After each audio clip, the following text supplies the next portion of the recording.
Oskrönika.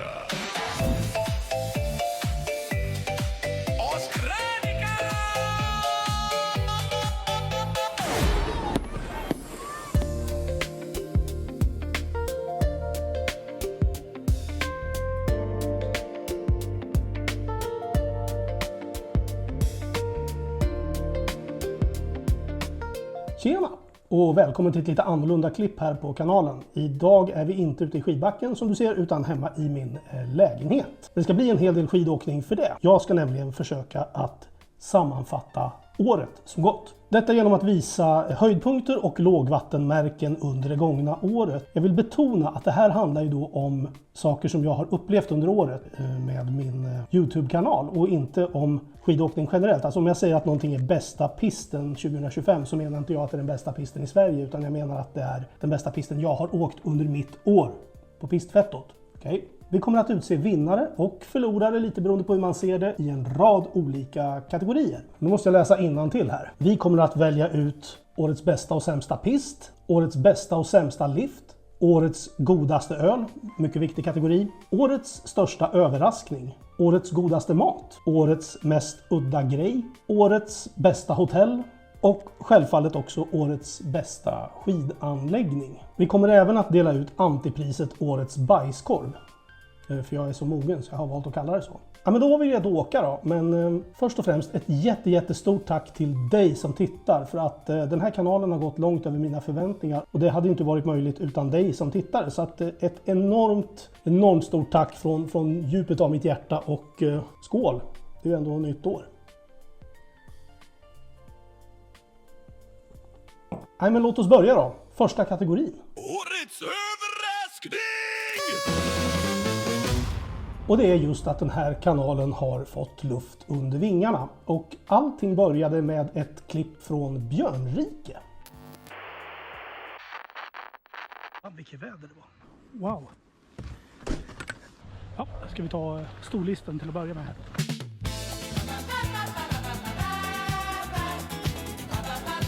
Det är Sveriges björntätaste område. Så att...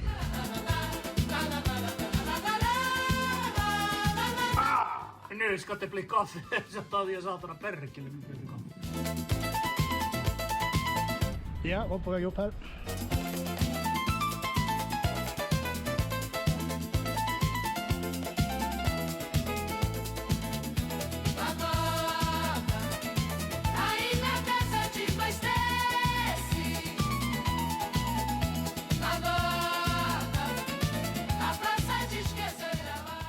Ja, det där var alltså kanalens första klipp någonsin. Men låt oss backa bandet lite. Varför startade jag den här kanalen kanske någon undrar? Och egentligen så var det för att jag var desperat. Jag har 16 år som frilansjournalist bakom mig. Men de sista 3 åren i min firmas historia blev väldigt jobbiga.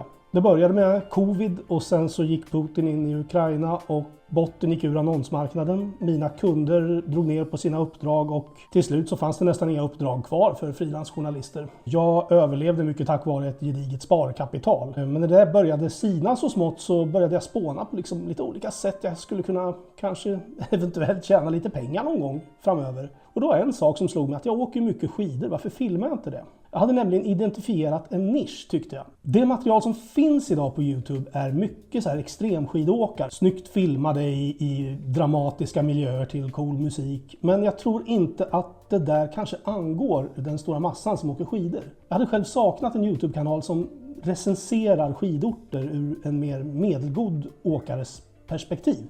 Och det var så idén om pistfettot föddes. Så i strid med allt vad sunt förnuft heter när man är på väg att bli av med sin inkomst så köpte jag en GoPro-kamera på Amazon på Black Friday. Så jag fick den ganska billigt. Den här lilla rackaren. Vi har varit med om en del du och jag nu. Så jag började med att försöka filma en långhelg i Björnrike där jag och polaren Per åkte skidor. Det tog nästan en hel vecka att redigera filmen. Jag minns att jag försökte skapa någonting som skulle likna det som min favorit-youtuber Stephen Marsh gör. Så blev det inte, det blev något helt annat, men ja, skitsamma. Jag skapade kanalen och slängde upp innehållet en torsdags eftermiddag och så tänkte jag inte så mycket mer på det. På lördagsmorgonen så gick jag in och kollade hur det hade gått för klippet och jag höll på att sätta kaffet i halsen när jag insåg att jag hade 1300 visningar och att jag hade 12 prenumeranter. Okej, 12 prenumeranter och 1300 visningar på ett klipp. Det låter kanske inte som någonting att skriva vykort om. Men jag har ju försökt mig på YouTube tidigare med lite olika grejer. Bland annat musik. Och har väl märkt att det mesta får 10 till 30 visningar och kanske 1, 2, 3 prenumeranter. Så mot bakgrund av det så var det här helt hutlösa siffror på så kort tid dessutom. Ett klipp bara. Så jag kände att det här har ju någon slags potential och jag måste köra vidare. Och lång historia kort. Här sitter jag idag i filmande stund med 569 prenumeranter och flera klipp på över 5000 visningar och ett par klipp på en bra bit över 10 000. Så att, och det är ju som jag var inne på förut mycket din förtjänst. Så att, stort tack än en gång. Jag gör inga pengar på kanalen, dit är det långt kvar, men era kommentarer och den interaktion jag har med mina tittare är så rolig så att jag vill fortsätta av bara den anledningen. Och fortsätter i den här takten så kan det nog bli så att jag till och med får in någon liten slant på den här kanalen. Det vore ju jättekul faktiskt. 99,9% av alla kommentarer jag får är ren kärlek, men det är inte så att jag är helt okritiserad. Jag har fått en del kritik. Jag tänkte jag skulle ta tillfället i akt och adressera det innan vi går vidare. Kritik och klagomål. Och det är 3 saker framförallt som ni slår ner på. 1 är ljudkvaliteten. 2 att klippen är för långa. Och 3 är att jag sätter i stavarna för mycket när jag åker. Så låt oss börja med ljudet då. Tro det eller ej, men jag är gammal musikproducent så jag har hållit på professionellt med ljud stora delar av mitt liv. Och jag kan säga så här att när det gäller film så finns det ingenting som är svårare än att få ett bra ljud. Jag brukar säga att det är det svåraste med film överhuvudtaget, det är just ljudet. Och när man håller på med GoPro-kameror i blåsiga och bullriga miljöer så blir det ofta svårt att få bra ljud. Mest av mina klipp liksom är i backen eller i bilen. Och det är 2 miljöer som är problematiska. Men jag hör vad ni säger, jag ska försöka bli bättre på det. En investering som jag har gjort är en sån här mygga. Men den går inte att ha när man åker skidor till exempel. Men den går ju att ha i såna här klipp. Så jag ska försöka bättra mig på den punkten. Men sen vill jag också säga det att när man klipper film som är uppåt kanske ett klipp 1 timme långt så är det svårt att hålla nivåerna jämna över hela filmen. Att pratet som är i början ska vara på samma nivå som pratet om 27 minuter. Och sen ska du liksom para det med att det är en massa musik som både är bakgrundsmusik och ledmotiv så att säga. Och de här ska liksom förhålla sig till varann. Och olika musik är olika komprimerad och olika prat är inspelat på olika volym. Och ibland så är det filtrerat av ett vindfilter och ibland inte. Det är väldigt svårt. Jag gör mitt bästa. Men jag lovar att jag ska försöka bli bättre på det här. Så att det är ingenting jag liksom bara borstar bort utan jag lovar att jag ska bli bättre. Sen har vi det här med längden på klippen. Och det är några som önskar att det skulle vara kortare klipp. Att det skulle vara nästan som tv. Jag vet inte, jag förstår och jag håller med i viss mån, men jag tycker inte personligen att YouTube ska vara som tv. Jag tittar väldigt mycket på YouTube själv och framförallt på såna här travel vloggers då. Och några av mina favoriter är Stephen Marsh, Bold & Bankrupt givetvis, Spanion, Indigo Traveler, Gabriel Traveler. Det finns många och deras berättande är väldigt långsamt och väldigt realtidsbaserat. De går omkring med en kamera och det som händer. Jag är ganska förtjust i den typen av långsamt berättande och jag har försökt para ihop det med lite mer tv-feeling. Men jag tänker att det är viktigt att jag gör någonting som jag själv tycker är kul att göra och som jag själv vill se för att det ska bli någorlunda bra. Men jag ska försöka att göra inslagen lite kortare och lite mer snappy. Jag kan det, jag har tekniken. Det är inte så att jag inte förstår mig på det utan det är, liksom bara, det är by design att det går långsamt ibland. Och så den tredje grejen och det gäller ju då min åkning, att jag sätter i stavarna för mycket. Jag sätter inte i stavarna så mycket. Det ser ut som jag gör det på klippen och jag är fullt medveten om att det ser flaxigt och konstigt ut. Men jag använder armarna som balans. Så jag pendlar lite med armarna så här när jag åker och låter stavarna pendla och jag låter dem toucha underlaget. Jag sätter inte i dem. Så jag får inte medvridning. Jag åker alltså inte runt staven. Utan men jag är medveten om att min fru säger att det ser ut som att jag flaxar när jag åker. Och det är möjligt att det gör det. Och jag tror ju inte, alltså jag har ju åkt skidor sedan jag var liten och jag är nu 53 år gammal och att jag skulle lära om och få bort det där flaxandet med stavarna, det är lite optimistiskt. Och jag kommer nog fortsätta, ni får nog leva med det där flaxandet faktiskt. Har ni väldigt svårt för det så be om ursäkt, det är inte min mening att irritera men det ser ut så där när jag åker. Men jag sätter alltså inte i dem, jag har dem som någon slags balanspryl. Jag hoppas ni har förståelse för min åkning som säkert kunde vara både bättre och snyggare. Jag är självlärd. Så att, alltså, men det är vad det är. Så, med det sagt, vidare till årskrönikan. Pistfett Krönika. Ja, då ska vi fortsätta och plocka ett gäng russin ur pistfettokakan.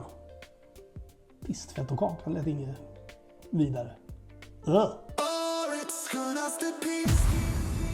Vad är en bra pist? Enligt mig så är det en välpreparerad, jämnbrant pist med väldigt skön snö i. De pisterna var ganska lätträknade den här säsongen tyvärr, men en av dem checkade alla de här boxarna. Låt oss kika på det. Jag och frugan besökte ju Andorra i mars. Och själva huvudorten Grand Valira var väl helt okej, men kanske inte riktigt lika imponerande som de bättre anläggningarna i Alperna. Det fanns även en annan liten skidort kallad Arcalis som vi gjorde en dagstur till. Och där hade de några backar som verkligen var helt jäkla otroliga. Bland annat röda Portella del Mig och blåa Les Canals. Men den som verkligen tog priset var röda La Canaleta. Helt fantastisk backe. 10 av 10 pistfettor. Vi kör hela turen från toppen till botten här.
Ska vi hålla oss i Sverige så var den härligaste pistupplevelsen i år älgstråket i Kläppen.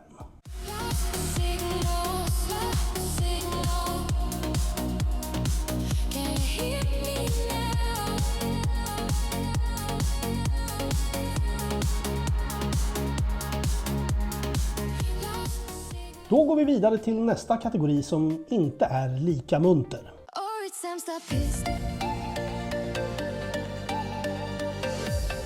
Ja, ingen utförsåkare kan väl glömma påsken 2025, i alla fall om man åkte ut för i Norden. Det har väl aldrig varit så dåligt före, och jag menar, det hade inte att göra med att det var sent på året bara det. Alltså det brukar vara mycket bättre före i fjällen, även så sent, än vad det var faktiskt i år. Och jag vet, det är taskigt att utse en pist till årets sämsta pist bara för att det var dåligt före och taskigt väder. Men det här är ju min lista och jag har valt att göra så. Och det var en pist som stod ut rejält i mängden när det gällde den här biten.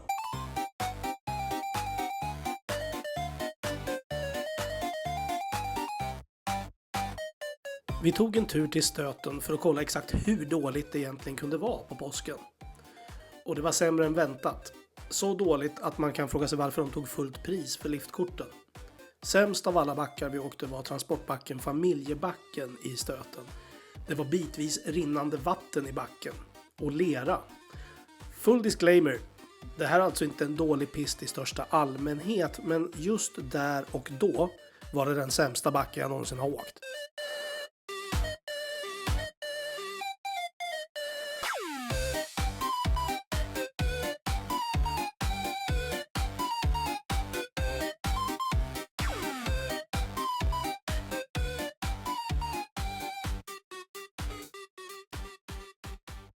Okej, det där var lite deprimerande. Vi tar en positiv kategori härnäst. Årets bästa lift. Ja, 2025 blev lite av en besvikelse för mig när det gäller liftar. Oftast åker man ju någon sån här spännande, udda, kul, cool lift någonstans. Men i år blev det mest gamla favoriter i repris och lite äldre liftar. Men det är inte sagt att det inte finns en lift som förtjänar den här utmärkelsen. Låt oss titta tillbaka i tiden lite.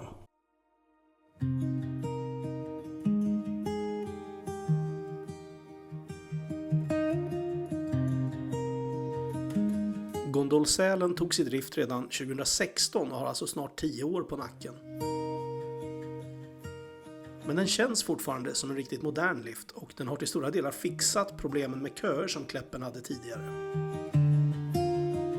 Det är också en riktigt imponerande gondollift med sätesvärme och hög komfort. Och den står inte still för lite vind.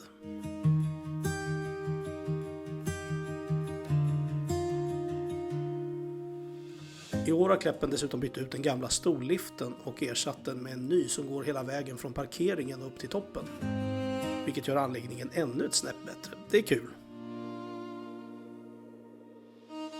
Ja, gondolsälen har verkligen förvandlat Kleppen till en bättre anläggning än vad den var tidigare. Men om nu den var bäst, vilken lift var då sämst? Årets sämsta lift. Ja, en enda riktigt dålig lift kan ju förstöra helhetsupplevelsen av en hel anläggning. Det är ju tyvärr så. Och nog åkte jag en hel del dåliga liftar under året.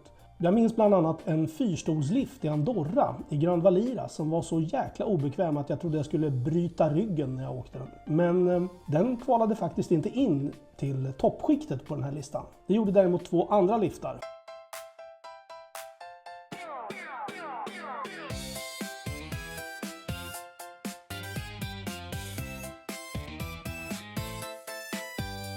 En av de liftar som tar hem den här mindre smickrande medaljen är gondolliften i Branäs. En gammal, seg och sliten historia som står still bara någon fiser i grannkommunen. Byt ut den, snälla Branäs. Vår andra guldmedaljör i den här kategorin är den smått förhistoriska knappliften i den i övrigt utmärkta skidanläggningen Arcalis i Andorra. Här föreligger grav risk för whiplash-skador. Helvetes jävla pisslift. Var åt helvete med dig.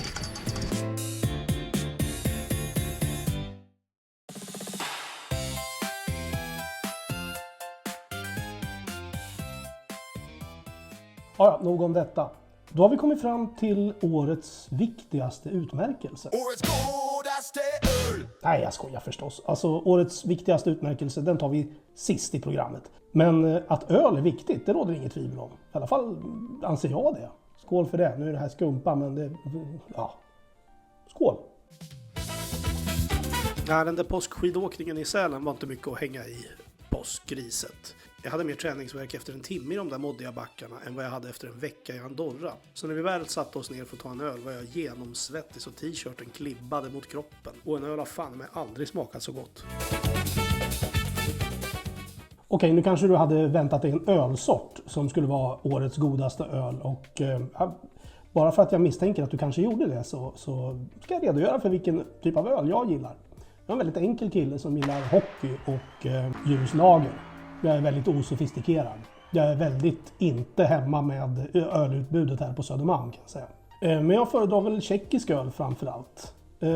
Ganska enkla grejer, så här, en Cruso, en Staropramen eller Pilsner Urquell. Gillar även italiensk öl, Birra Moretti, Peroni. Ja, den typen av grejer. Så det är mina favoritölsorter, om nu det var mer intressant. Men nog om detta och över till någonting betydligt tråkigare. Ja, årets antiklimax. Ja, jag tänker på någon typ av händelse eller upplevelse där man har varit peppad till max och sen fått se livets nål punktera den sprickfärdiga förväntansballongen. Det hade kunnat vara Galdhøpiggen Summer Ski, men nej, det är faktiskt en annan grej som visade sig bli årets antiklimax. I Andorra är det inte som i Alperna. Afterski är inget man ägnar sig åt från klockan 15 och framåt, utan här är det klockan 18 som gäller. Och man kommer inte i skidkläderna till afterski. Man kommer ombytt och väldoftande till baren eller klubben. Men det lärde vi oss den hårda vägen. Nattklubben Aspen var praktiskt taget tom när vi kom dit klockan 17 efter en lång dag i backen. Ett antiklimax av rang.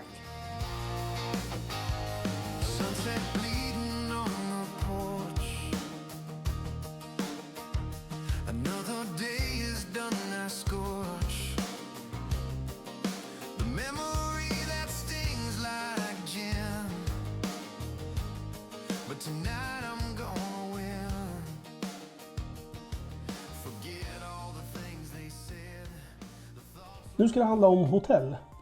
Ni som har följt kanalen har ju sett att vi bodde på ett hotell i Andorra där vi blev störda av en nattklubb. Vårt rum låg alltså alldeles precis mitt emot en nattklubb som spelade reggaeton till klockan 4 på morgonen. Det hotellet var i övrigt riktigt bra ska jag säga. Hotell Piolets i Andorra, så var inte rädd för att boka det. Men det var inte bra nog för att hamna på topplistan här. Årets bästa hotell. Vi bodde på många fina hotell under 2025, men ett som stod ut lite, det fanns i Dalarna. Närmare bestämt i Stöten i Sälen. Vi har blivit uppgraderade till en svit här på Mountain Lodge. Och jag kan nästan bara drömma om hur fin den kan tänkas vara. För jag har bott här förut och det är jättefina rum. Men en svit här, det måste vara... Ja, ni får haka på. Matterhorn. Jo, så heter det.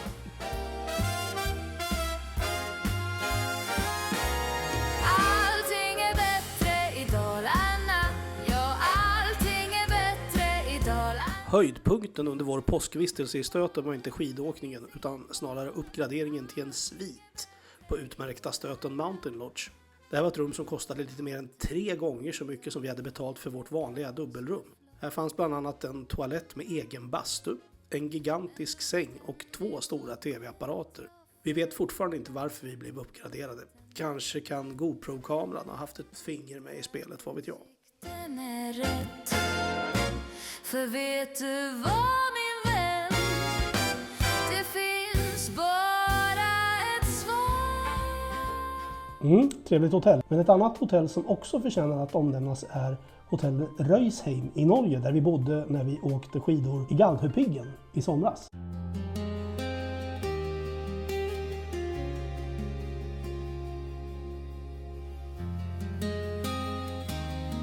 Maken till udda och samtidigt lyxigt hotell har jag nog aldrig sett. Och maten var helt enastående. Men så var det också svindyrt.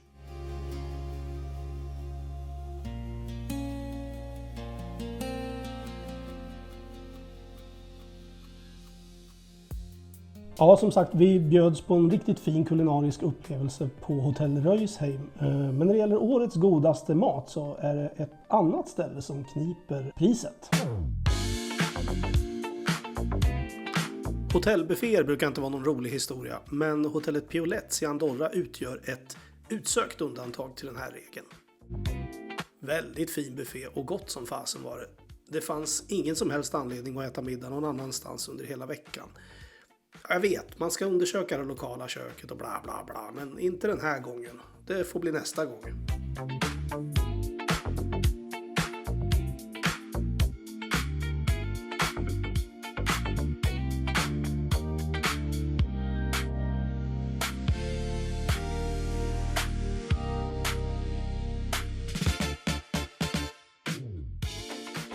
Årets mest udda grej. Frågar du frugan så var sommarskidåkningen på Galdhøpiggen i Norge årets mest udda upplevelse. Gamle Norge, dine gamle stiger.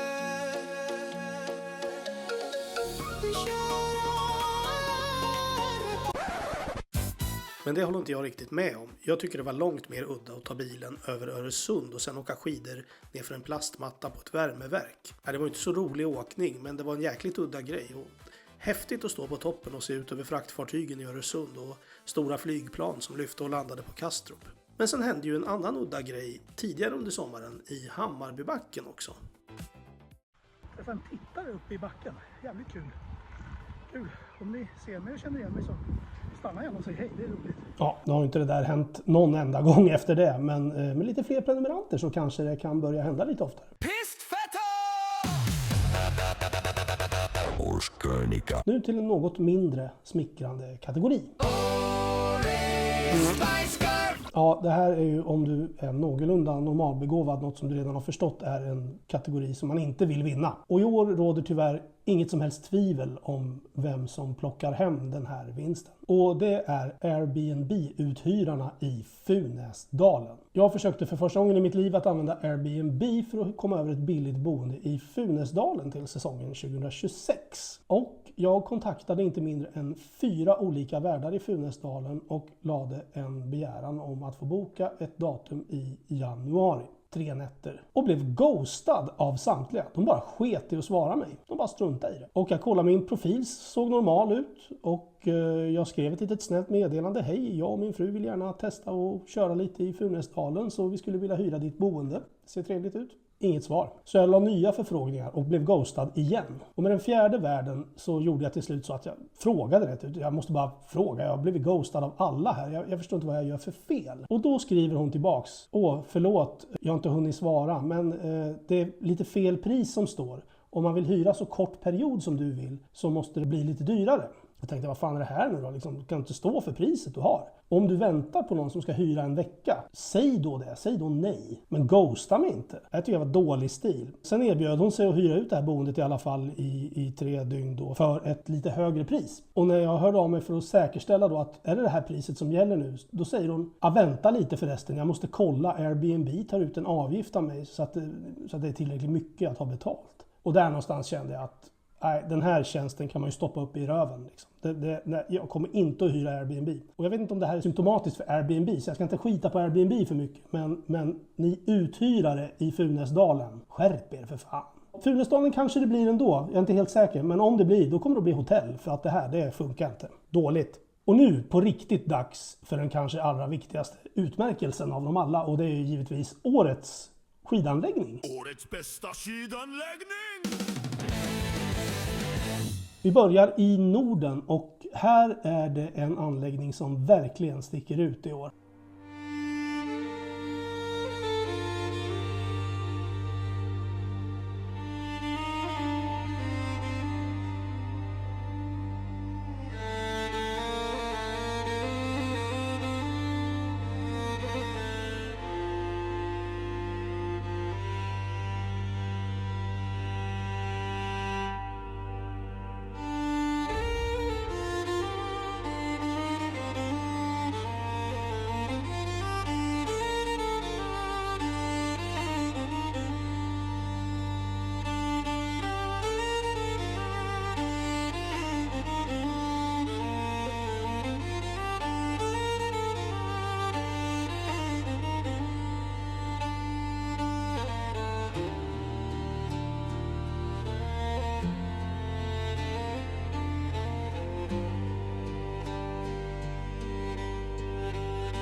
Går vi utanför Sveriges gränser så är det också en solklar vinnare av alla anläggningar jag har besökt i världen. Du har säkert räknat ut vilken det är redan, men oavsett om du har gjort det eller inte så vill jag avsluta med att säga skål och tack för att du har tittat. Och så ser vi fram emot ett 2026 med massor av nya pistfett åt filmer. Ha det gött!